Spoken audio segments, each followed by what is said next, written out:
When we deal with religion, you can approach religion two ways. Three ways, actually. But the two ways that I want to focus on. Most people accept religion simply, my daddy, my mommy taught me that way.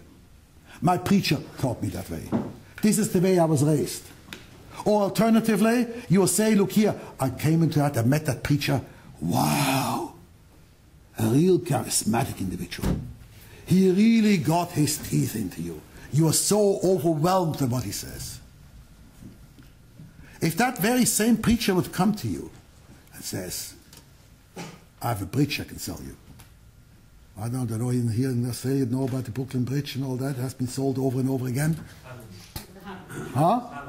Here there's always the Harbour Bridge. Oh, here you also have the same saying, just a different name. Okay. So, I have this bridge to sell you.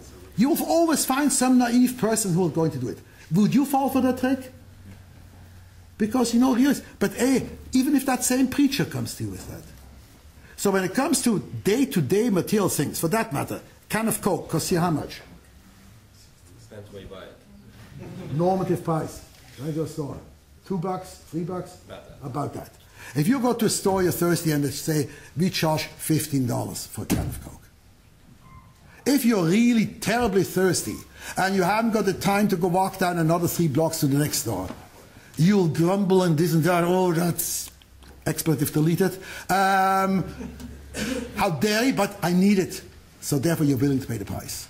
If you're not deadly thirsty, and you have the time, you say, go get lost, and I would rather walk the 10 blocks extra not to be taken advantage of. That's how a normal person would act. Not because it's at $10. What can you get for $10, $50 today?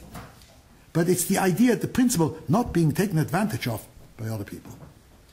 So if you care about these 10 lousy bucks or 15 bucks, you call them bucks here too? $10, $15. How much more should you care when it comes to your soul? How much more should you care when it comes to eternity? Not here and now, not $10, $15, the whole treasury of God, the whole world. So how can you let yourself be bedazzled by street corner preachers, or who knows what else, who say, I have an offer for you which you can't refuse. Eternal salvation. Just get down on your knees and believe. Just accept here, this is the word of God, etc., etc. There are thousands of people every day who fall for this garbage. Which means they treat God, soul, eternity, spirituality, less than a can of Coke. Can of Coke, they wouldn't let themselves be cheated. But for that, that's one side of the coin. Then there's the other side of the coin, where you approach people to try and teach them about truth and about religion and about these things, and they'll tell you, by all means, very gladly I'll accept it, if you can prove it to me beyond the shadow of a doubt. And then you bring this argument, you bring that argument, and they, for every argument that you come up with, guess what? They can come up with 24 questions against it. And soon you discover you have no way to prove that beyond the shadow of a doubt. And why don't you have that? Because that does not exist, never existed, and never will exist until maybe Mashiach comes. So what?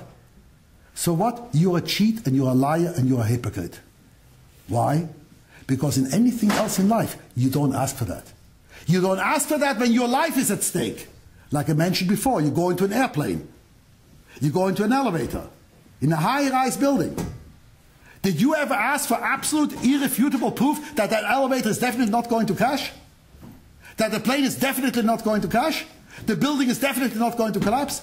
Is there anyone on earth who can give you an absolute proof of that? It does not exist. So don't ask for religion more than you ask for anything else in life. And by the same token, don't accept from religion anything less than for the rest of life. Both sides of the coin. Whichever judgment you take in your day-to-day life, judge religion and religious truth the same way. Not one iota different. If not, you're a hypocrite, you're a liar, you're a cheat. You don't mean what you're talking about. You're just trying to get out of these things.